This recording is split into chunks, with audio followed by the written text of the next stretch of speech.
et ceux restés au pays à travers des informations bien fouillées concernant tout le domaine de la vie du pays.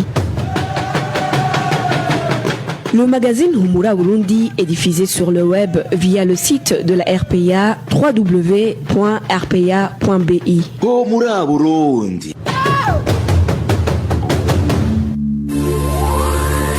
À la présentation, Nadège Irakoze.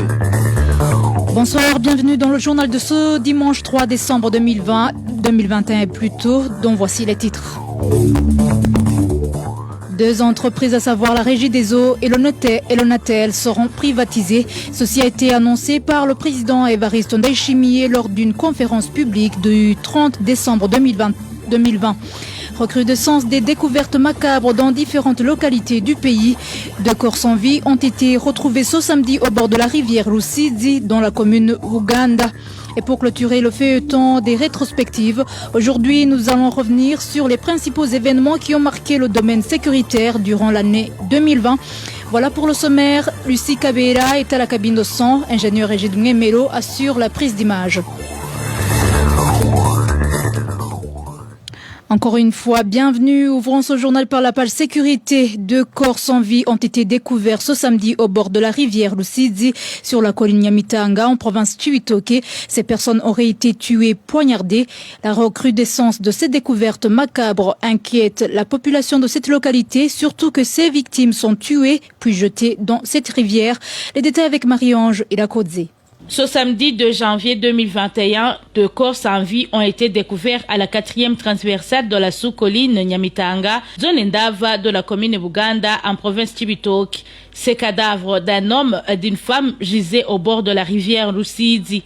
Selon notre source à Nyamitanga, les deux étaient ligotés et pleins de sang et avaient visiblement été poignardés à voir les marques encore visibles sur leur corps. La même source fait savoir que les bourreaux ont amené ces victimes à cet endroit la nuit de vendredi pour les y exécuter. Ce genre de criminalité devient de plus en plus monnaie courante dans cette localité du pays. En effet, mercredi de cette même semaine, deux autres corps sans vie ont été découverts sur la 7e transversale, mais cette fois-ci au bord de la rivière Kaburanwa. Il s'agissait aussi d'un homme et d'une femme. À la 6e transversale, un autre corps sans vie a également été découvert dimanche dernier. La victime avait elle aussi été poignardée puis jetée dans la Rusizi. Les habitants de cette localité accusent la police et la milice Imbonerakure d'être à l'origine de ces assassinats car, disent-ils, ces Imbonerakure font le porte-à-porte et intimident les gens pour qu'ils ne renseignent pas sur ces cadavres qui se multiplient du jour au jour dans cette province de Cibitoke. La rédaction de la RPA a contacté Karen Bizoza, gouverneur de la province Cibitoke, pour qu'il s'exprime à ce propos, mais son téléphone sonnait sans que personne ne le décroche. Merci Marie-Ange Irakoze. En page droit de l'homme, le mouvement des femmes et filles pour la paix et la sécurité au Burundi s'insurge contre l'incarcération de Pascazi Mbarushimana de la commune Monge, commune Kirundo. Liliane Igraneza, chargée de la commission juridique au sein de ce mouvement, salue le courage de cette femme et rappelle qu'une propriété ne peut pas être vendue sans le consentement des conjoints. Suivez Liliane Igraneza. Dans le mouvement des femmes et filles pour la paix et la sécurité au Burundi, nous avons appris avec une grande humiliation l'arrestation arbitraire et illégale de Mme Pascazi Mbarushimana. La loi numéro 1/024 du 28 avril 1993 portant réforme du Code personnel de la famille du Burundi dispose dans son article 126 que aucun des époux ne peut sans le consentement de l'autre aliéner ou grever des droits réels des immeubles ou des exploitations dépendant de la communauté conjugale, mais disposer des droits ou biens à titre gratuit, même pour l'établissement des enfants communs. Le mari de Pascazi Mbarushimana n'avait aucun droit de vendre la parcelle familiale à l'absence du consentement de son épouse. Pascazi Mbarushimana, en s'opposant à une telle vente illicite, était dans le plein droit. Dans le mouvement des femmes et filles pour la paix et la sécurité au Burundi, nous remarquons que l'arrestation de Madame Pascazi Mbarushimana était une violation manifeste d'un droit fondamental qui est la liberté, et cette violation est faite d'une manière arbitraire et illégale. D'où nous demandons que Madame Pascazi Mbarushimana soit libérée immédiatement et sans condition, puisqu'elle est victime d'une injustice sans pareil dans l'ère actuelle.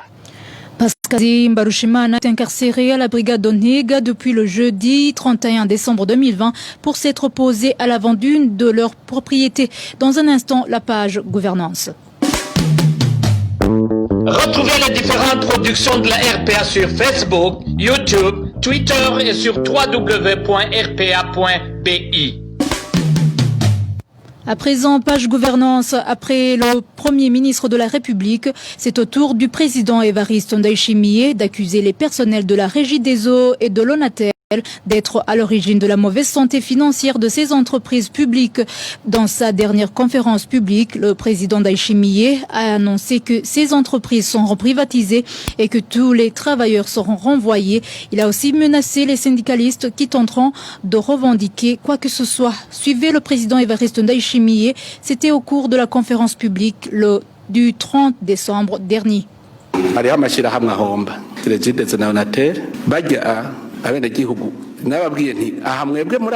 Certaines entreprises font faillite. Pour ce qui est de la Régie des eaux et de l'ONATEL, j'ai déjà averti le personnel qui sont en train de voler tous les Burundais. Et comment? Je m'explique. Les Burundais ont investi dans la Régie des eaux pour que ces travailleurs gèrent les sources d'eau et d'électricité, qu'ils vendent l'eau et l'électricité, qu'ils fassent du bénéfice, qui permettra de faire des extensions et que même ceux qui n'étaient pas servis le soient. Mais est-ce qu'ils l'ont fait? Ces agents de la Régie des eaux, où ils mettent l'argent que l'entreprise gagne? Et ici, je dis bien, tous les agents, du petit planton au directeur général, ils détournent cet argent en complicité. Alors, je leur ai averti qu'on va céder l'entreprise aux autres. Et eux, ils seront tous renvoyés car ils ont échoué. Et comme je l'annonce, vous verrez, les syndicalistes oseront revendiquer. Ils devront alors m'expliquer ce qu'ils ont fait du capital donné. Et oui, je veille sur les biens des Burundais. Ils ont échoué, c'est tout. C'est ça ma réponse.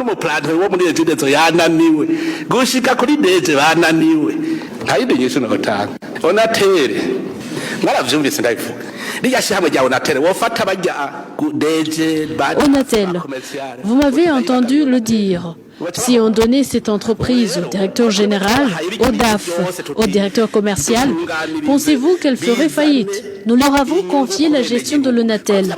Que la population ait du bénéfice, comme ils ont aussi échoué, nous allons la récupérer pour la confier aux autres et eux seront renvoyés. Quelle autre solution pouvons-nous trouver? L'équipe ONATEL nous a aussi volé. Le syndicat ici aussi osera revendiquer. Ce sont ces syndicalistes qui devront m'expliquer en premier ce qu'ils ont fait de nos actions.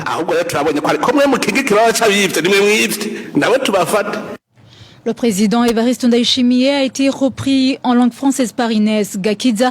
Et même si le président Ndayishimiye et son premier ministre accusent les personnels de ces entreprises d'être responsables de leur faillite, ces derniers affirment que ces entreprises risquent la faillite suite, entre autres, aux dettes que le gouvernement leur doit. En page société, carence des produits de la Braroudi dans la province Lutana depuis la fin du mois dernier. Les habitants de la province Lutana indiquent que cette pénurie concerne toutes les boissons produites par la Braroudi. Les détails avec Emmanuel Ndayishimiye. Le manque de produits de la Braroudi s'est observé depuis mercredi dernier. Les habitants de la province Lutana indiquent que le Braroudi fournit peu de boissons. Ce sont toutes les boissons de la Braroudi. Leurs prix n'ont pas été augmentés, mais le problème est que ces boissons ne sont plus disponibles. Depuis mercredi dernier à Gitaba, il y a un dépôt de la Braroudi Mega, mais il n'y a pas de boissons. Le peu de boissons disponibles à Gitaba ont été distribuées dans toutes les communes de Lutana. Certains commerçants de la province Lutana demandent à la Braroudi de fournir une quantité suffisante de boissons parce qu'ils vivent grâce au commerce de ces produits. Rémi Ndayishimiye, le chargé de la communication à la Braroudi, n'a pas voulu s'exprimer à ce sujet. Merci Emmanuel Ndayishimiye. Parlons environnement. Le mont Mukinya est inhabité et touche deux provinces, Ngozi et Kayanza.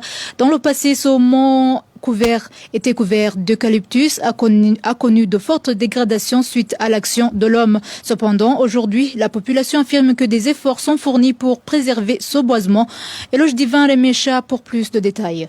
Le mont Mukinya est l'une des montagnes qui ont été visées par le projet Ewe Burundi Urambaye du gouvernement du Burundi. Plusieurs plants d'arbres y ont été plantés durant de vastes campagnes, indique la population au pied du mont Mukinya. Dernièrement, dans le cadre du projet Ewe Burundi Urambaye, on a fait une vaste campagne. On y a planté beaucoup d'arbres avec l'objectif de remplacer ceux qui ont été coupés. Il n'y a pas longtemps, les éleveurs comptaient sur ce mont pour faire paître leur bétail. Cette pratique n'est pas fréquente aujourd'hui. Ceux qui le font doivent se cacher, affirme cet habitant de la localité de Mukinya. Non, les vaches ne viennent plus chercher du pâturage. Elles sont nourries dans l'étable. Il y en a toutefois qui peuvent essayer de le faire en cachette. Mais malheur à celui qui se fait attraper. Mais il y en a qui n'ont même pas besoin de se cacher. Ceux qui cherchent les moellons et du sable sur le mont. L'exploitation des moellons s'y fait toujours. Je croise toujours des bennes chargées en provenance de cette montagne. Mukinya est un très vaste montage. Vers les années 1950, l'administration coloniale belge a fait boiser Mukinya. C'était dans l'intention de protéger l'environnement. Seul l'eucalyptus a été planté. Il y a formé un couvert végétal très abondant. Aujourd'hui, ce mont constitue une zone de captage d'eau. Selon les environnementalistes, ce boisement régule non seulement le climat local, il joue un rôle important dans la stabilisation des sols. Les mêmes environnementalistes s'accordent à dire que de nombreuses activités que les riverains pratiquent dans ce boisement risquent de mettre en péril tous ces bienfaits du boisement du mont Mukinya. Ici, il parle de l'exploitation végétale pour la recherche et du pâturage, les feux de brousse, la sous-exploitation des moellons, carrières et sables qui détruisent le mont en créant des ravins qui constituent des corridors favorables aux érosions. Dans tout cela, les environnementalistes regrettent l'implication de certains administratifs. Place maintenant à la rétrospective dans le domaine sécuritaire. Durant l'année 2020, la sécurité au Burundi a été perturbée suite aux attaques rebelles. À côté de ces attaques, il s'est observé une recrudescence de la criminalité. Ce dimanche, la RPA revient sur les principaux événements qui ont marqué le domaine sécuritaire durant l'année 2020. Nos invités vont tenter une explication du silence du gouvernement face à cette criminalité grandissante dans le pays. Clovis Nyonzima.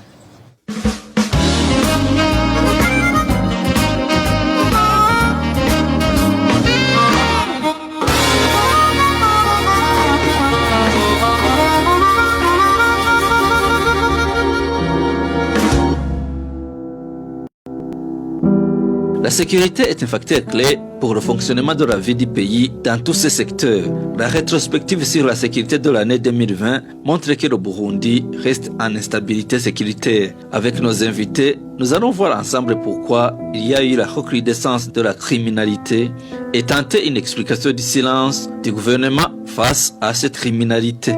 Nos invités sont Nadine Nibigira, expert en criminologie, et Pacifique Ninahazwe, président du FOCODE. Au micro, vous êtes avec Clovis Nyonzima, bienvenue. Ah oui, j'aime la radio publique africaine. Elle nous informe, elle nous forme. RP.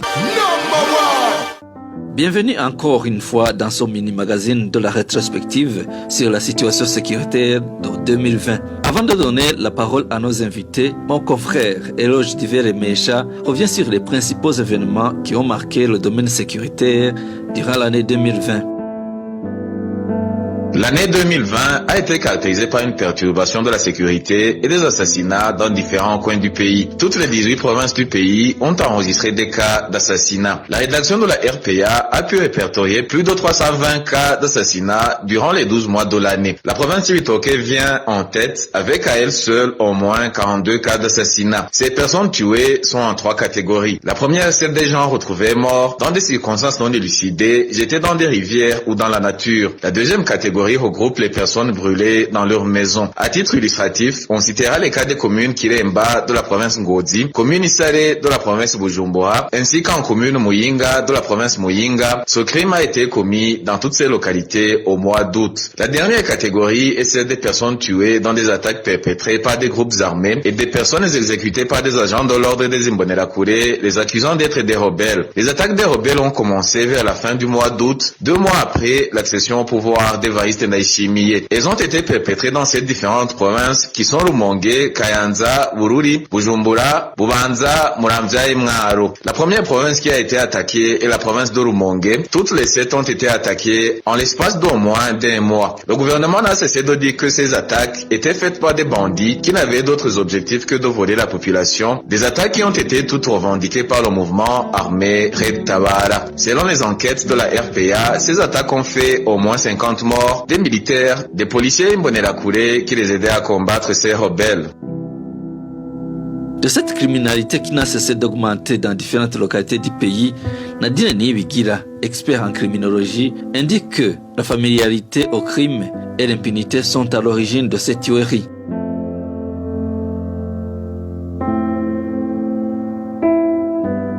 Un constat est que l'année qui vient de se terminer, de 2020, a été caractérisée par la criminalité sans précédent, où l'on constate que les 4 trimestres ont marqué plus de 200 personnes tuées.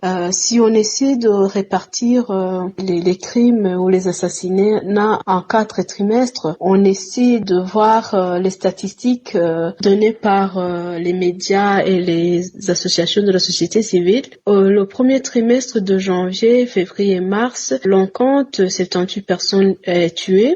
Et le deuxième trimestre d'avril, mai, juin, on compte 56 personnes tuées. Et le troisième trimestre qui est de juillet, août et septembre, il y a 112 personnes tuées. Et le quatrième trimestre jusqu'en décembre, le 25, donc montre qu'il y a 66 personnes tuées. Donc tout cela montre que vraiment il y a une recrudescence durant cette année de 2020. Moi, je pourrais dire que tout cela montre la perte de l'humanité, l'habitude au crime, l'habitude aux cadavres, l'habitude aux assassinats, l'habitude, l'enseignement criminel, je dirais l'enseignement informel criminel. Là, vraiment, ça conduit dans une société comme le Burundi à vraiment la perte de l'humanité, mais aussi à l'habitude au crime. Je pourrais dire aussi que si on essaie d'analyser et de catégoriser les crimes qui ont été manifestés au cours de l'année 2020, du coup, on sent vraiment que la société, il y a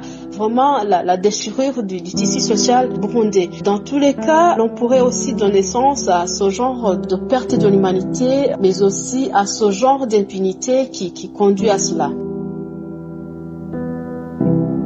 Pacifique Ninahazwe, président du FOCODE, précise qu'en plus de cette recrudescence de la criminalité, d'autres formes de criminalité ont été aussi observées. Il parle de probables conséquences des années que le Burundi vient de passer dans les tueries perpétrées, surtout par le SNR.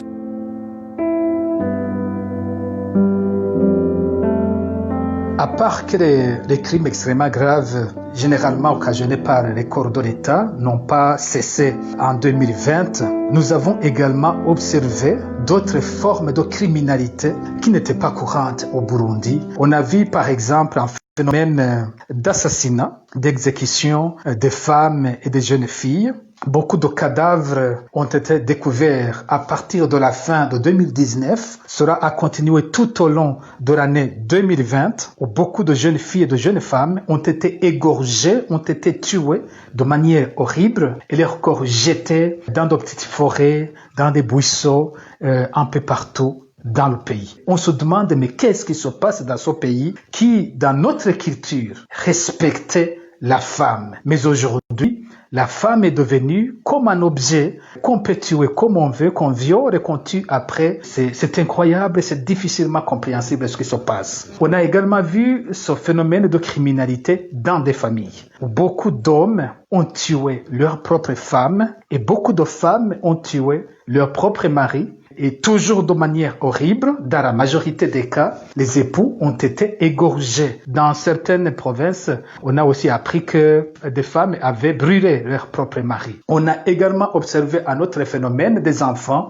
qui tuent leurs propres parents, des fils qui égorgent leur maman, des fils qui égorgent leur papa ou qui les poignardent. Ceci a pris une ampleur extrêmement inquiétante et tout au long de l'année. Alors là, on a aussi vu des cas d'enfants qui ont été tués, qui ont été brûlés dans leur maison.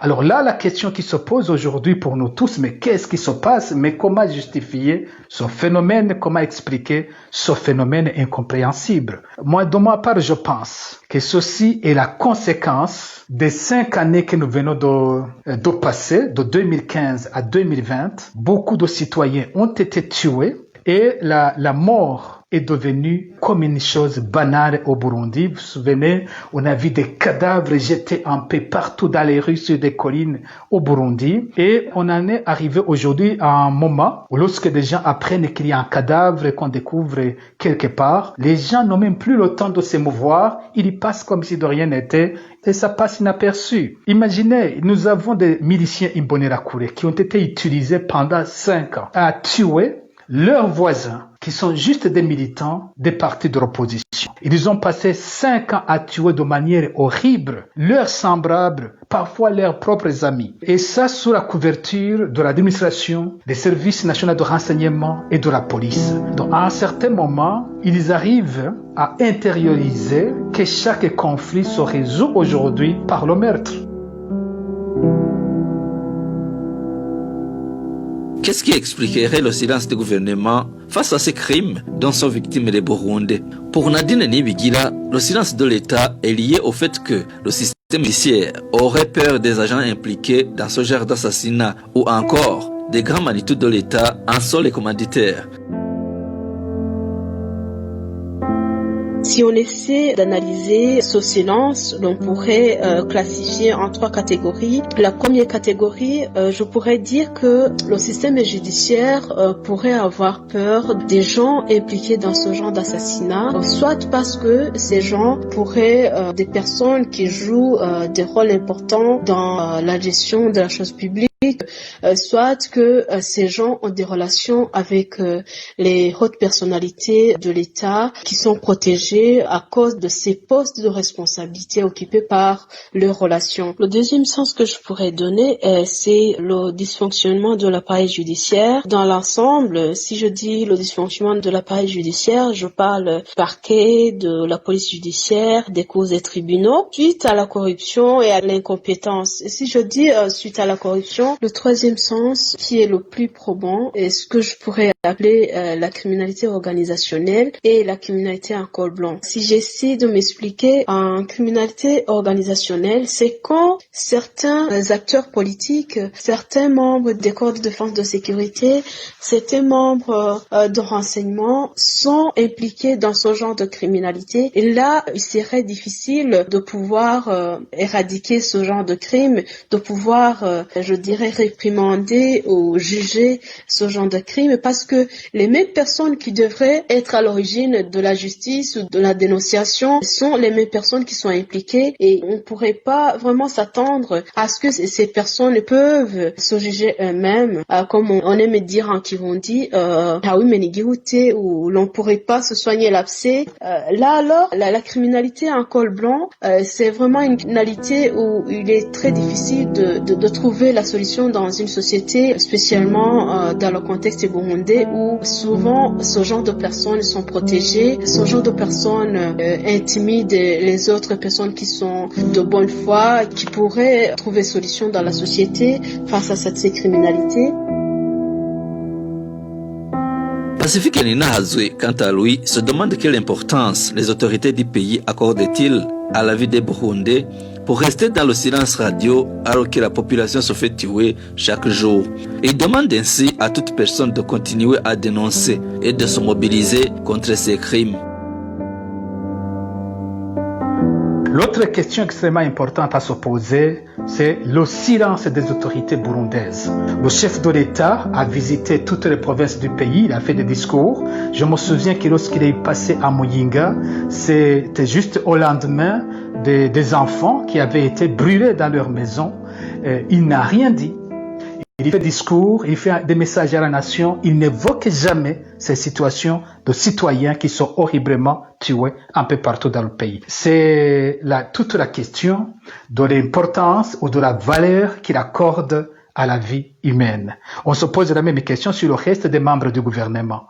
Quelle est la valeur pour eux de la vie humaine? Voilà, ça nous interpelle tous. Nous devons continuer à dénoncer cela, continuer à nous mobiliser contre ces phénomènes jusqu'à ce que les autorités burundaises prennent conscience de la gravité de ce phénomène et qu'elles prennent conscience qu'elles doivent se mobiliser contre ces crimes horribles.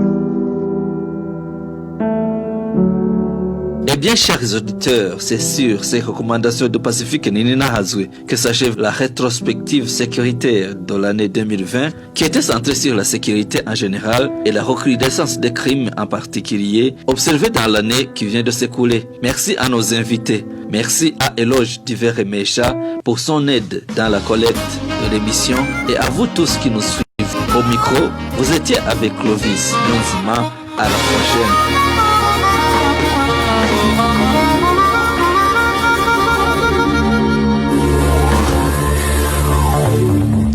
Merci Clovis Nyonzima. Voici, c'est ici que prend fin le journal de ce 3 janvier 2021. Merci de votre attention. Merci à l'équipe rédactionnelle ainsi qu'à l'équipe technique. À la présentation, vous étiez avec Nadège et Lakodze. Excellente soirée à tous.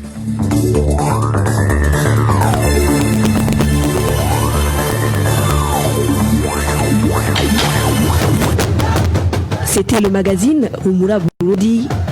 Un magazine comprend pour relier les Burundais en exil, et ce toujours au pays, à travers une information de qualité. Bakira